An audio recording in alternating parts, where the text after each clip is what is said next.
Hello friends welcome back to my channel. आज आमी आपनादेर जोन्नो इन्स्टैंट कोकोनाट बर्फी रेसिपि निये एसेछि। कोनो धरनेर ग्यास जालानो झमेला छाड़ाई आजकेर एई कोकोनाट बर्फी ओनली 5 मिनिट्से तैरी करे देखाबो। चलुन बंधुरा देखे नेওয়া যাক आजकेर এই রেসিপি। ইনস্ট্যান্ট কোকোনাট বরফি বানানোর জন্য একটা বাউলে নিয়ে নিচ্ছি 2 কাপ পরিমাণ ডেসিকেটেড কোকোনাট, শুকনো নারকেলের গুঁড়ো, আর নিয়ে নিচ্ছি হাফ কাপ পরিমাণ গুঁড়ো দুধ, মিল্ক পাউডার যে কোনো ব্র্যান্ডের নিয়ে নেবেন। তারপর নিয়ে নিচ্ছি সুন্দর একটা গন্ধর জন্য হাফ টিস্পুন পরিমাণ এলাচ গুঁড়ো। এলাচ গুঁড়োর গন্ধটা পছন্দ না করলে স্কিপ করতে পারেন। তারপর নিয়ে নিচ্ছি 1 টিস্পুন পরিমাণ ঘি। এখন আমি সবগুলো উপকরণকে ভালো করে মিশিয়ে নেব হাতের সাহায্যে। দেখুন সম্পূর্ণ মিশিয়ে নিয়েছি ভালো করে।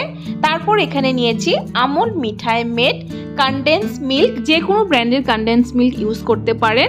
কনডেন্স মিল্কটা অল্প অল্প করে দিয়ে হাতের সাহায্যে ভালো করে মিশিয়ে নেব।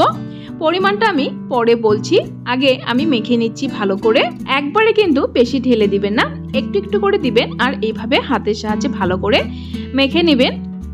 নারকেলগুলোকে ভালো করে ভেজাতে হবে কনডেন্স মিল্কটাকে দিয়ে, শুকনো শুকনো যেন না থাকে।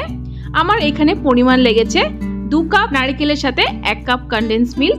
এখন একটা স্কোয়ার সাইজে এইভাবে পাত্র নিয়েছি, পাত্রটাকে এভাবে গ্রিস করে নেব ঘি দিয়ে। ঘিটা এইভাবে লাগিয়ে নিলে কিন্তু বরফিগুলো খুব সুন্দরভাবে উঠে যায়।